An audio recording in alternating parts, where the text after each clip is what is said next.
Sveiki. Pirma valanda, pradžia webinaro, Energy Advice webinaro apie biokuro katilų efektyvumą, didinimą ir skaitmeninimą.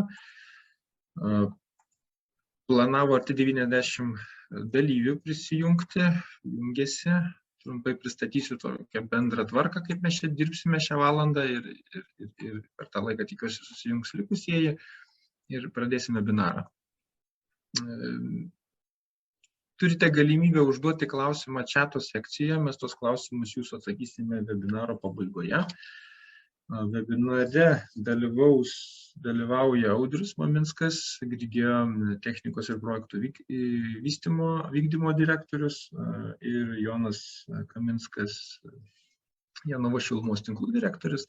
Ir dalyviai pasidalins savo patirtimi apie skaitmeninimą, kaip jiems sekasi diegti skaitmeninimo projektą SAS Boiler ir kokius rezultatus pasiekia. O webinaro pabaigoje aš apskritai dar pristatysiu trumpai apie SAS debesų kompiuterio sprendimą ir kokias naudas jisai gali jums suteikti. Klausimus užduokite chate. Dėl didelio dalyvių skaičiaus tikriausiai nebus tokios jau tiesiai galimybės pasisakyti į eterį, per trumpas laikas ir per daug dalyvių vienu metu. Taigi aš tada iš karto netempiant gumos ir perduosiu žodį Audriui Maminskui, Grigeo technikos ir projektų vykdymo direktoriui. Audriau, aš jūs jums leidžiu įjungti garsą ir pasibendrinti skaidres. Sveiki visi. Pradžioje noriu prisistatyti. Esu Audrius Maminskas, atstovauju akcinę bendrovę Grigeo, esu technikos ir projektų valdymo direktorius. Šiandien norėsiu pasidalinti sėkmingo bendradarbiavimo su Energy Advice patirtimi diegiant inovacijas mūsų įmonėje. Taip, trumpai apie įmonę. Akcinė bendrovė Grigeo yra didžiausias pilno technologinio proceso higieninio popieriaus gamintojas Baltijos šalyse. Didžiuojamės tuo, galėdami formuoti unikalią patirtį. Šioje srityje nuolat investuojam į naujausias technologijas, į produktų kokybės gerinimą, aplinkosaugą ir rinkoje stengiamės neatsilikti nuo inovatyvių sprendimų. Šiandien tvarumas įmonės veikloje jau nebėra išskirtinumas, o būtinybė. Gamybos efektyvumas, socialinė atsakomybė, pagarba darbuotojams, bendruomenė, resursų taupimas, naudingiausias racionalus žaliavų, medžiagų naudojimas yra pagrindiniai mūsų veiklos standartai ir veiklos pagrindas. Ir vienas tvarumą užtikrinančių faktorių nuolatinis tvarus veiklos efektyvinimas, mažinant energetinės sąnaudas ir emisijas. Pastovus inovacijų įdiegimas, vien tarkim per praėjusius metus investuodami į įrangą, į technologijas, į inovatyvius sprendimus, per projektus esam sumažinę apie 920 tonų CO2 emisijų. Esam ne vieną pritaikę inovaciją, inovacijos visose srityse, pradedant technologinę įrangą, energijos taupimo sprendimais, logistiniais sprendimais. Ir vienas iš tų inovatyvių įrankių, kurį mes pritaikėm, tai yra energetiniam ūkyje Energy Advice įrankis SAS Boiler. Apie jį detaliau pristatys Vytautas. Aš tik savo prezentacijoje labiau akcentuosiu tas dalis, kaip pavyko jį įgyvendinti. Ta bendradarbiavimo sėkminga praktika su Energy Advice. Tai trumpai, kas yra aktualu šiai prezentacijai, tai yra įmonės šilumos gamybos ūkis. Su kuo lygint, mūsų masteliu tai nėra mažas, tai viso turim 3 biokatilinės, vieną kondensacinį ekonomizerį ir vieną dujinę katilinę, daugiau yra rezervė, būdėjimo režime. Bendra galia yra 60 MW ir metinė šilumos gamyba yra praėjusiais metais buvo 190 000 MWh.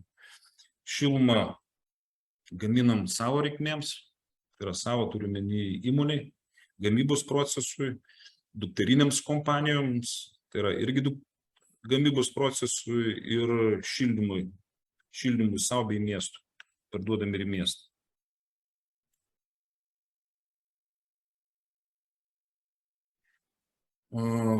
Kodėl buvo pasirinktas sprendimas diegti Energy Advice sukurtą įrankį, kuris dar kaip rinkoje naujokas buvo, nepatikrintas. Mes visi suprantam, kad verslo ir konkurencinė aplinka yra labai dinamiška. Tas efektyvinimas, kurį mes vykdom, nėra baigtinis procesas. Sparčiai tobulėjant technologijom atsiranda naujos galimybės, pažangesni sprendimai. Tai, kas buvo prieš kelis metus pažangu, efektyvu, šiandien praeitis. Jeigu vakar buvai pirmas, šiandien nieko nedarydamas gali likti paskutinis, besivyjantis.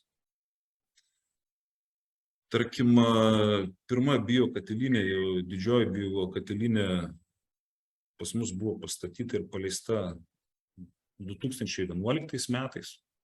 Tai irgi buvo didelė inovacija. Tai yra tuo metu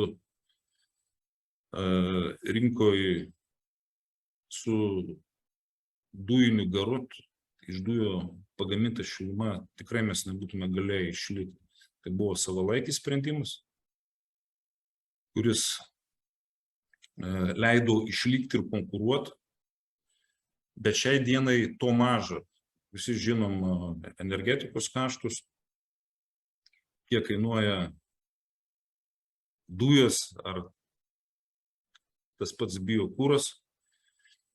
Ir vien biokūrų gaminti šilumą yra maža. Ta reikia daryti efektyviai. Tai yra tie sprendimai, kurie buvo atlikti 2011 metais, pastatant pirmąją 18 MW biokatilinę, po to 2014 metais dar vieną katilinę, pilnai užkeičiant dujų vartojimą. Jie yra šios dienos aktualijuose nebekonkurencingi. Tai yra jau tai, kad turim gamindami šilumą iš biokūro, tai jau nebėra tiek efektyvu, nes tų laikų, nors katilinės yra, visos biokatilinės yra pilnai automatizuotos, bet tai nėra tas, kas leistų šiai dienai taupyti ir konkuruoti ir išlikti rinkoje. Tai pagrindiniai veiksniai įtakoja pokytį, dėl ko mes sprendėm, kad reikia tobulinti, efektyvinti šilumos gamybos procesą. Tai buvo kuro sąnaudos. Kuro sąnaudos pakankamai aukštos ir rodiklis buvo nestabilus, skirtingų metų laikų svyruojantis.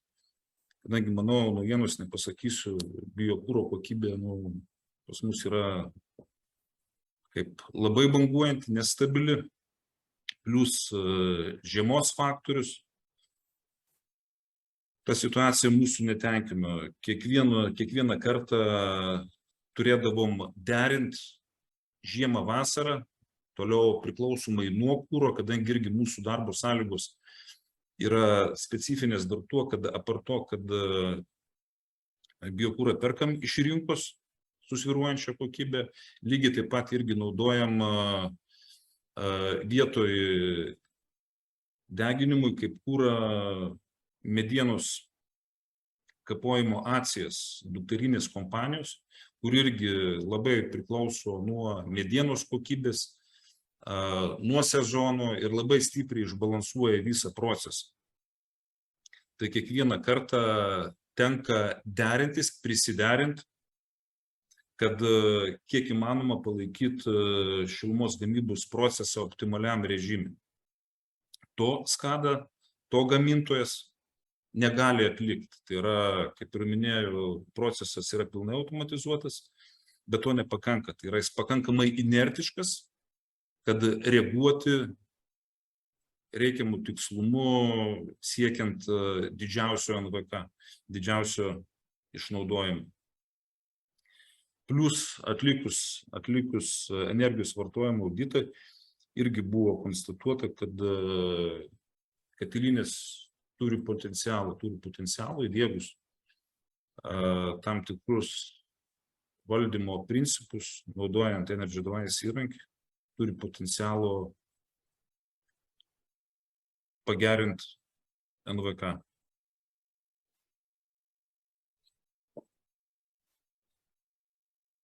Taip, visada turi pasirinkimą eiti pramintų, saugiu keliu, iš paskos, yra diegti jau patikrintas priemonės, ramiai, arba prisimti tam tikrą riziką ir taikyti inovacijas, būti žingsnių priekyje, visada didėjant svarstyklių. Ne?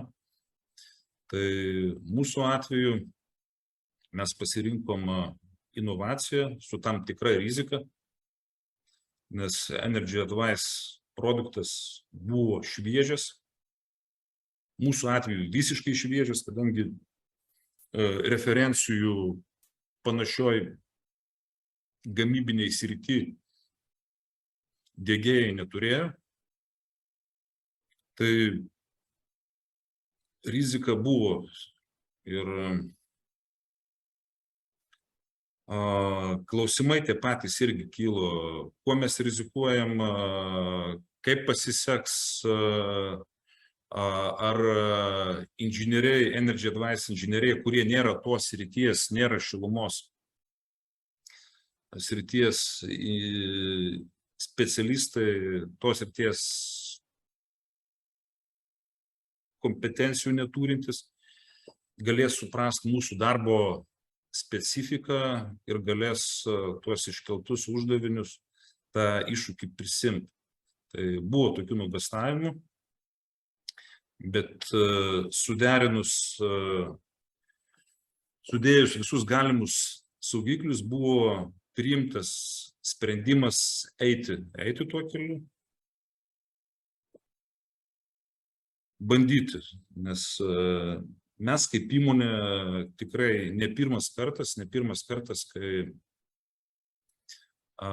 naudojam nepatikrintus, jau išbandytus, prasuktus, bet investuojam su tam tikrų rizikos laipsnių ar investicijos dydžių į sprendinius, kurie yra pažangus.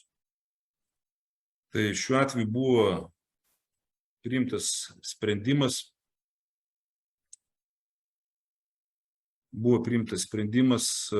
bendradarbiauti su Energy Advice ir diegti jų įrankį. Aš detaliai apie įrankį nepristatinėsiu, jeigu bus techniniai klausimai ar apie rodiklius, tai prašau rašykit, į juos atsakysiu, ten detaliau pristatys Vytautas, aš daugiau kalbėsiu, kaip pasidalinsiu tą patirtim, kaip sekėsi įgyvendinti ir realizuoti šį projektą. Lemiami veiksniai sėkmingam projekto įgyvendinimui buvo, tą noriu labai paakcentuoti, tai yra vienodas tikslo supratimas. Tai yra įsigryninom, ko mums reikia, tai yra vienodas matymas. Toliau atsakomybių tarp diegėjų ir užsakovo pasidalymas ir, kas labai svarbu, bendradarbiaujančios pasitikėjimu paremtos projekto komandos suformavimas. bet kurį produktą galim įdiegti sėkmingai ir nesėkmingai. Sėkmės faktorius skaitmeninėse technologijose priklauso nuo komandos. Nuo komandos, kuri bendradarbiaudama siekia to paties tikslo, pasidalinusi konkrečias atsakomybės, nes kompetencijos yra skirtingos. Mūsų praktiniai daugiau dalykai, šiuo atveju buvo Energy Advice'o teoriniai, modeliavimų paremti metodai ir tą sudėjus į vieną, radus bendrą vardiklį, bendrą kalbą, turim tą rezultatą, kokį šiai dienai turim. Kitas, kur visada kyla klausimai, o kas bus, jeigu nepasieksim to tikslo, ką esame užsibrėžę. Tai irgi, kaip bebūtų, tenka pripažinti, kad tiek iš mūsų pusės, tiek iš Energy Advice'o pusės, buvo tie klausimai, rizikos suvaldymo klausimai. Tai mes juos sprendėm per sutartį, apibrėžiant sutartinius įsipareigojimus, sėkmės, nesėkmės atveju. Toliau, kas irgi svarbu, tai yra diegiant, tai yra to, ko mes nežinom, to, ką esam nebandę, neatmesti, priimti, pasitikėti. Tai šiuo atveju svarbu vaidmenį atliko katilinės vadovas, kuris turėjo keisti dalinai ir savo, ir mašinistų, kurie betarpiškai dirbo su tuo įrankių supratimą, nes kiekvienas nukrypimas nuo įprasto mums režimo visada kėlė klausimus. Kėlė klausimus dėl ko, o kodėl, kiek tai įtakoja. Tai šiuo atveju labai svarbus vaidmuo buvo katilinės vadovo ir jo komandos, tai yra įsitraukimas, pasitikėjimas ir bendradarbiavimas su diegėju. O tą mes užtikrinom, leisdami savo prisimti rizikas, diegiant šią inovaciją. Tai viso to pasekmė turim tokį rezultatą. Tai yra pirmų metų po projektų biokuro sąnaudų sumažėjimas yra 2,9. Kai projekto tikslas buvo užbrėžtas 2%, stabilizuotos sąnaudos, kurių jau neįtakoja arba taip ženkliai neįtakoja kuro kokybė. Viso per pirmus metus sutaupėm 2700 MWh biokuro. Ir kita, turim pilnai skaitmenizuotą procesą, ko neturėjom skadui. Skada buvo daugiau paremta tokiu techniniu valdymu, ne analizė, ne įrankiais, kurie padėtų efektyvinti patį procesą. Ne? Tai šiuo atveju įdiegę Energy Advice įrankį turim pilną procesų analizę, sprendimų priėmimui. Sprendimų priėmimui tiek valdant katilinę, tiek priimant sprendimus, kad jau nebeefektyvų dirbti, reikia stabdyti. Tai yra stabdyti ir daryti profilaktinius katilinės šilumos paviršiaus valymus. Tai toks rezultatas ir to rezultato išdavoj, kadangi čia buvo, mes jį vadinom pilotiniu projektu, kaip minėjau, turim ne vieną biokatilinę. Tai buvo priimtas sprendimas ir jau yra pasirašyta sutartis jau nebe pilotiniam projektui, o sekančios katilinės valdymui. Ten irgi kaip yra minčių pereiti kitą lygį, kad pilnai atiduot valdymui. Šiuo atveju principas yra, kad katilinė valdom pagal įrankio teikiamas rekomendacijas, bet paskutinis sprendimas yra paliktas operatoriui, tai yra mašinistui, nes darbo specifika tokia, kadangi vartotojai, kuriems gaminam šilumą, jų technologinis procesas yra pakankamai katilinės darbui, normaliam katilinės darbui komplikuotas, yra labai besikeičiančios apkrovos, tai yra poreikis nestabilus. Tai šiuo atveju su kita katilinė turim stabilesnio poreikio vartotojus.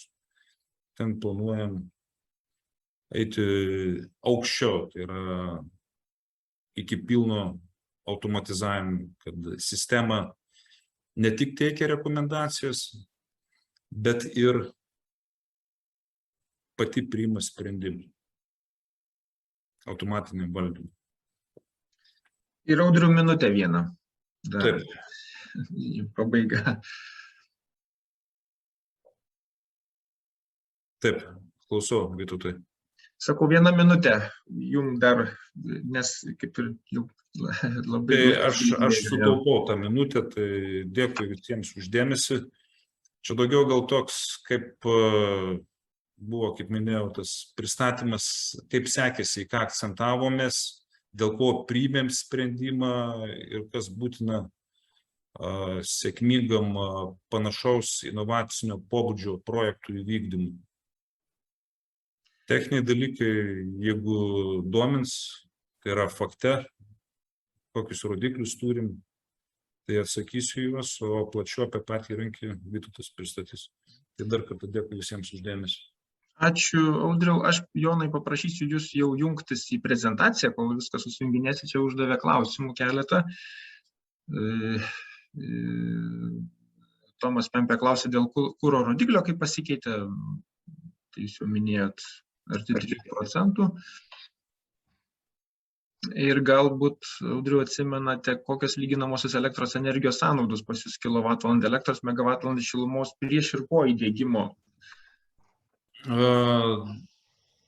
Irgi pamažėjo, bet ne tiek. Mažiau kažkur iki procentų. Gal aš paantrinsiu, nebuvo visiškai tikslo. Šiaip kaip projekto pradžioje nebuvo keltas tikslas kažkaip suinventorizuoti elektros energijos sąnaudas. Kiekvienas projektas kaip visada turi tikslą, kurios siekiama. Taip, mūsų tikslas buvo NVK gerinimas, tai yra per kuro dedamąją. Bet šiuo atveju, kad NVK gerinimo, tai yra tos naudos, kurią gavom, nesuvalgytų elektros sąnaudos, tai jos tikrai nesuvalgo, jos yra pamažėjusios, bet ne tiek, kiek kuro sąnaudos, kadangi ta pati technologija valdymo, tas principas yra kitas. Tomas dar klausė, kad ne kaip procentais dar pamatyti, bet kaip tikriausiai lyginamai rodiklį naftos ekvivalentui, čia megavatvalandę šilumos naftos ekvivalentui.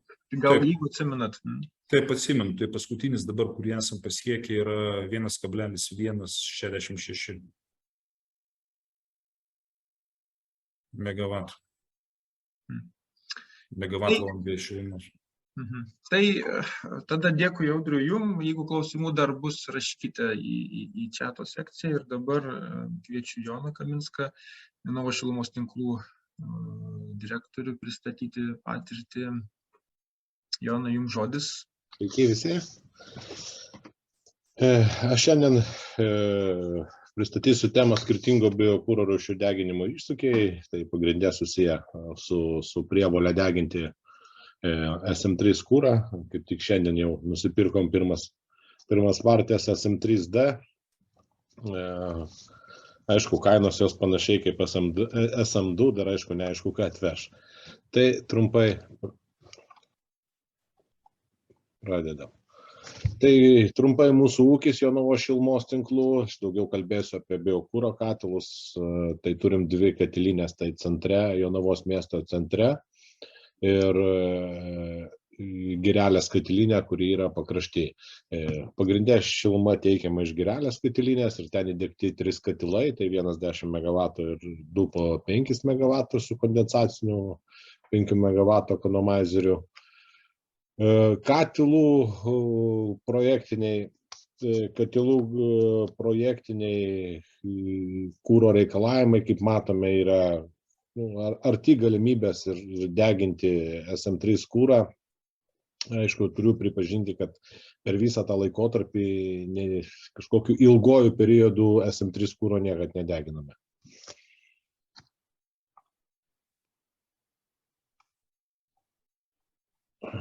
Taip, dabar su kokiais susidurime iššūkiais, tai eksploataciniai, tai katilų valymo darbai bent 2 kartus per metus, praeitais metais ir 3 kartus valėm. Kūro normos gerai nutolusios nuo teorinių normų ir šitas dalykas paskutinius metus jisai vis blogėja, dabar kažkiek normalizavosi. Tačiau čia ir ne vien proceso, bet ir kažkokios technologinės problemos, kurių mes aktyviai ieškome. Deginimas pagrindė buvo SM1, SM2 kūras. Tai va ir katilai daugmaž tame diapazone dirba. Operatoriai pagal situaciją keičia kūro užduoties nustatymus, nedarbo metu katilinės vadovas, vyresnysis inžinierius neturi galimybės pagelbėti operatoriams. Kokius turime įrankius susidėję iš Energy Advice SASO cloudų, tai turim SAS Heating, tai hidraulinis modelis. Čia skaidriai matote mūsų taškus, tai yra visose daugiabučiuose turim įdiegę valdiklius, ECL valdiklius damfosinius ir SAS programa juos yra prisijungus ir online mato ir kaupia ir analizuoja, ir yra galimybė analizuoti duomenis. Šilumos hidraulinis modeliavimas veikia, kur atliekami skaičiavimai kiekvienai valandai. Tai pagal tai mes modeliuojame ir savo gamybą. Taip pat turim įsidiegę SAS boiler visiems katilam, jau dabar įsidiegėm ir pirmiausia įsidiegėm 10 MW, dabar įsidiegėm ir 2 po 5 MW. Tai prieinami duomenys, tai SCADA, ką ir minėjo, istoriniai trendai, ką apskaičiuoja kūro kiekį, drėgmę, pakuro šilumogaisus apibūdinančius dydžius, optimalus valdymo užduotis, apskaičiuojama ir katilo hidraulinių nuostolių koeficientą su šilumos laidumo koeficientą, kas leidžia savalaikiai priimti sprendimą dėl katilo be ekonomizerio valdymo. Ne per seniausiai pradėjom vesti ir biokūro, laboratorija pradėjo vesti biokūro apskaitą į SAS cloudus, kas irgi kaupiama informacija ir analizuojama. Tai netiesioginis, tiesioginis jau skatinimas deginti tą SM3 ir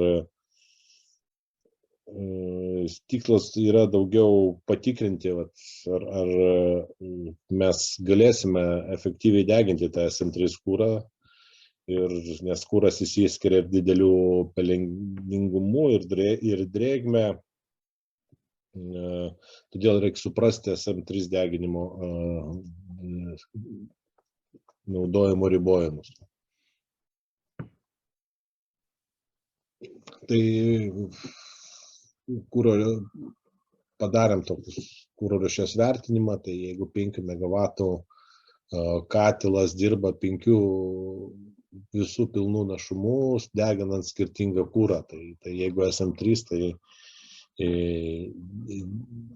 jis dega, tai matom, kad ir kiekiškai daugiau kūro reikia, atkreiptinas dėmesys ir kūro vandens, kūre vandens ir pelenų kiekį padidėjimus.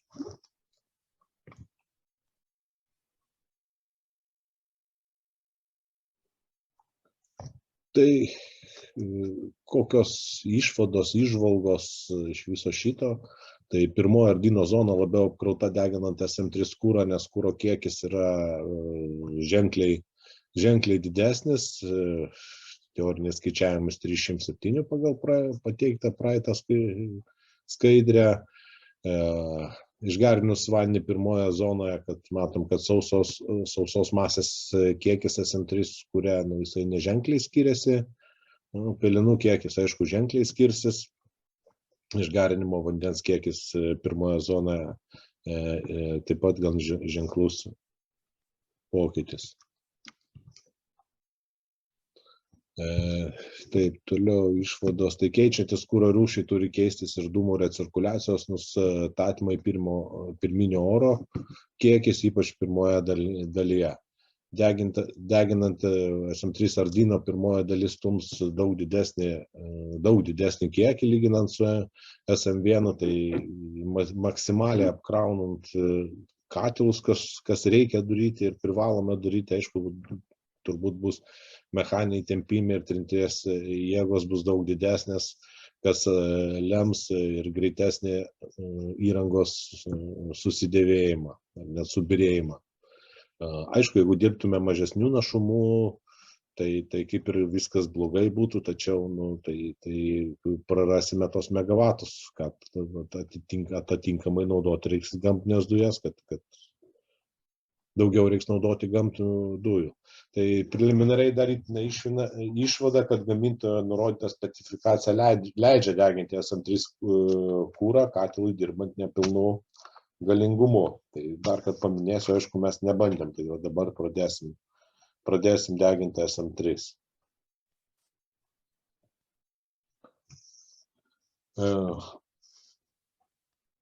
Tai keičiantis, jeigu tas kuro rūšis keisis, tai aišku, ir keisis katilo režimai. Ir taip teoriškai yra galimybės, bet praktiškai atlikti tų derinimo darbų skirtingus rūšims mes neturime tokių galimybių. Šiaip mes neturime pas save personalo, kuris atliktų. Mes šitą dalyką outsourcinam. Kaip sprendimą matome, kad galėtų būti pastovios katilo režimo vertinimas analitinė sistema, šiuo atveju tai boiler, SAS boiler.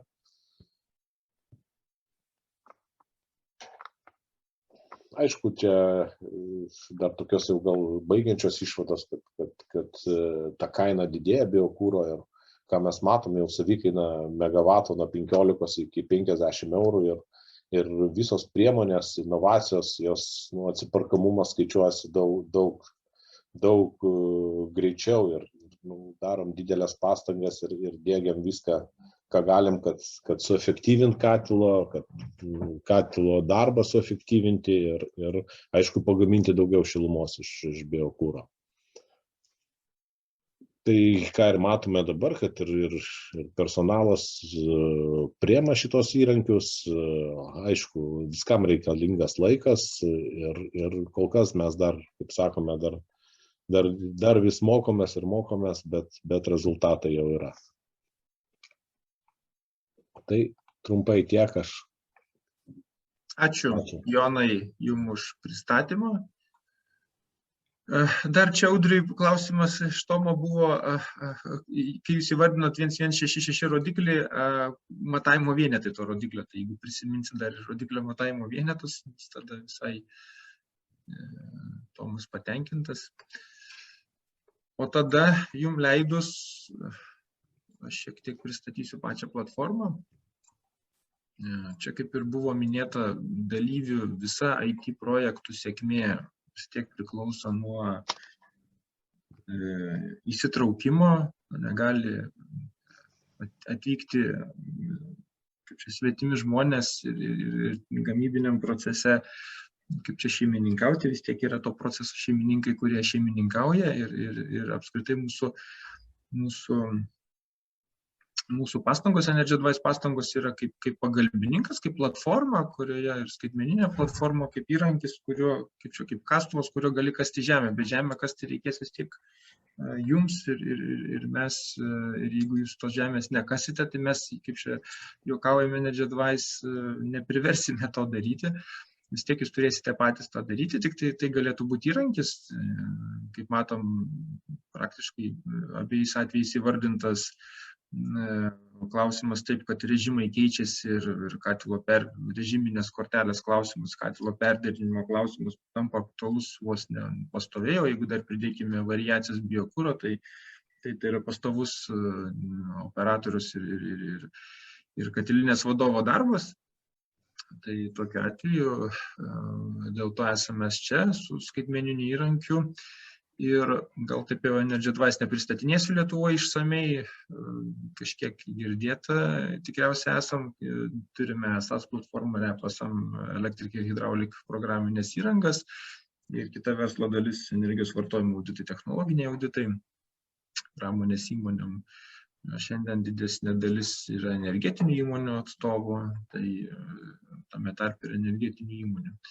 O pati platforma, apie ką čia toje platformoje, tai yra IoT, daiktų interneto platforma, tai yra vieta, kurioje surenkami visi duomenys, nuo pradedant elektros, kaip matėme, ir biokuro, ir šilumos, ir vartotojų skaitliukų, ir kokių tik tai duomenų, čia netgi čia žmonių srautų tikriausiai, kokia prekybos centras, tai visokių duomenų įvairiais kampais. Aišku, tas duomenų atvaizdavimas dashboard'e, kas kaip čia vis tiek, kol esam žmogus naudotojas tokių įrankių, tai mums reikia vizualiai pateikti, gauti rezultatą vizualiai, kad mes jį galėtume priimti tą rezultatą. Aišku, ataskaitos PDF kiekvieną rytą vadovai gauna elektroniniu paštu arba prisijungęs SAS Energy Advice LT. Turime duomenų apsikeitimui OpenAPI vadinamą, čia jeigu IT žmonės yra, tai jie šitą žodį mano supras. Turim matematinės funkcijas realizavę Pythone, kas ateities specialybė yra rašyti matematinės funkcijas, analizės funkcijas, technologinio proceso aprašymus Pythone aplinkoje ir tą Pythone aplinkoje naudotis. Šiuo atveju, eidami iš projekto į projektą, mes tą Pythone kodą pateikiame kaip rezultatą, kaip čia jūs esate šitam gyvenimo etape naudotojai tų matematinių įrankių, kuriuos mes jums teikiame. Turim specialų, čia vėlgi IT žmonėm, skaičiavimų valdymui Apache Airflow technologiją, viduje debesų kompiuterijos ir išsprendžiame lokalias jau jūsų tokias bėdas, kaip duomenis surinkti. Tai turime Data Collect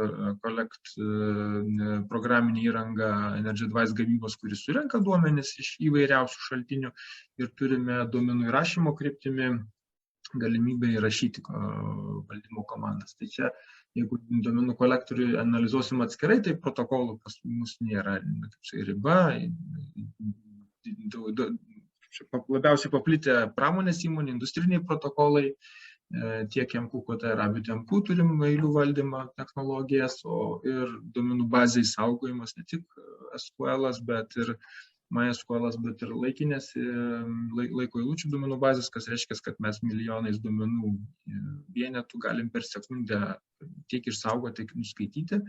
Šiais dideliais kiekiais duomenys valdyti nėra didelis iššūkis.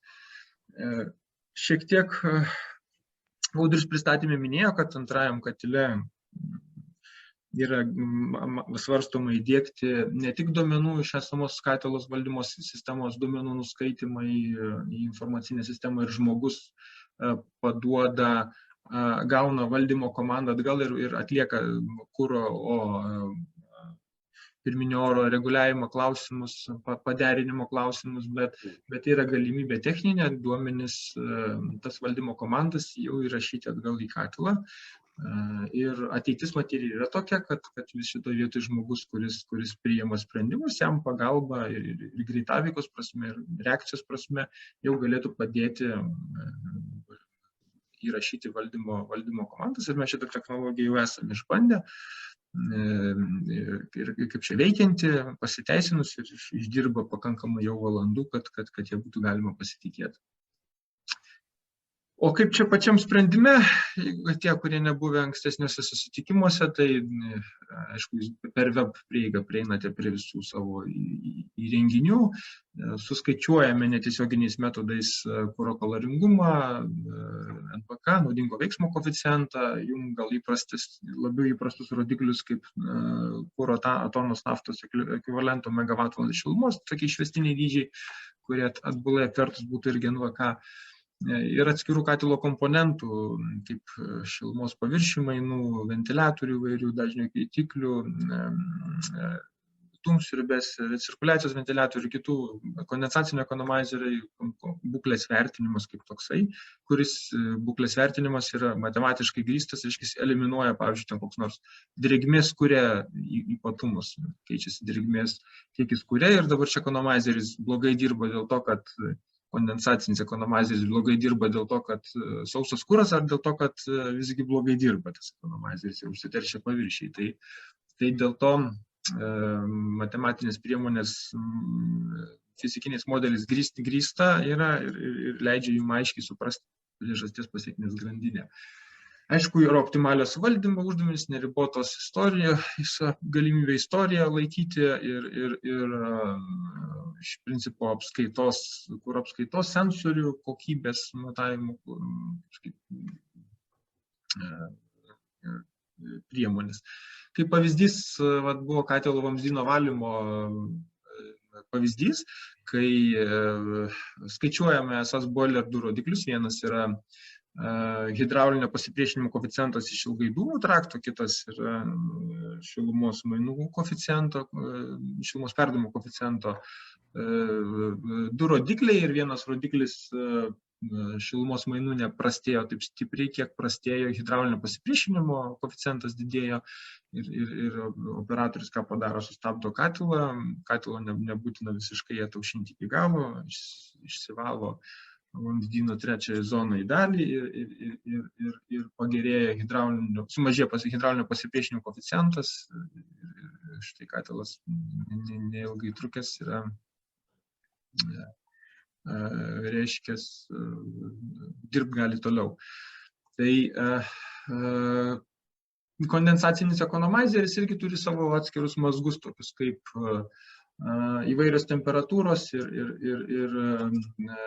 irgi šilumos mainų koeficientas, kuris irgi nurodo logaritminius temperatūros skirtumas ir šilumos laidumo koeficientas, kuris irgi nurodo kondensacinio ekonomizerio būklę ir jo paviršių prastėjimą. Dūmų recirkuliacija kaip tokia, jeigu dar turime ir dažnio keitiklį, kuris išduoda informaciją atgal į SAS boiler, surinkam informaciją taip pat ir iš dažnio keitiklio parametrus, tai apskritai galima įvertį padaryti gan svarų, pavyzdžiui, masės srauto, slėgio, sukuriamo slėgio, tai reiškia patį ventiliatorių įvertinti, ar jisai zonai dirba, ar jisai ne zonai dirba, jeigu jis net zono, tai gal kavitaciniai zonai dirba, kas reiškia, kad po kurio laiko tarp tas galbūt ventiliatorius subirės. Aišku, jūs tą sužinosit tik tai, kai subirės, bet jeigu projektas toks būtų paleistas, tai tikriausiai paaiškėtų iš karto toks atvejis. Ir dūmų recirkuliacijos kaip toks valdymo klausimas irgi kaip mazgas pakankamai svarbus yra, kuris dūmų temperatūrą prieš vamzdyną stabilizuoja, apskritai reguliuoja pelenų vėsinimui, kuro džiovinimui ir perteklius gali iš principo sukelti vamzdynų eroziją. Jeigu mes jau labai suksim daug recirkuliacijos dūmų, tai mes paveiksime tą vamzdyną, tiesiog erozinis reiškinys prasidės. Kas kažkiek būna painiojama su koroziniu reiškiniu, tai naudojant šį įrankį, jau tie dalykai atsiskiria, kur yra erozija, kur yra korozija, ir iš principo elgsena yra preventyvi, kad tie dalykai nesivystytų.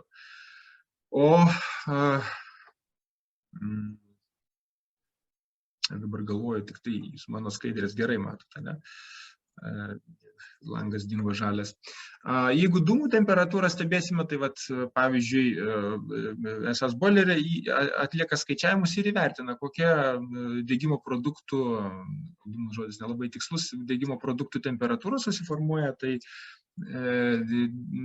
yra skaičiuotina vertė ir yra išmatuota vertė. Ir iš to skirtumo mes galim suprasti, kad dūmų jutiklis jau meluoja ir atitinkamai kiek jis meluoja.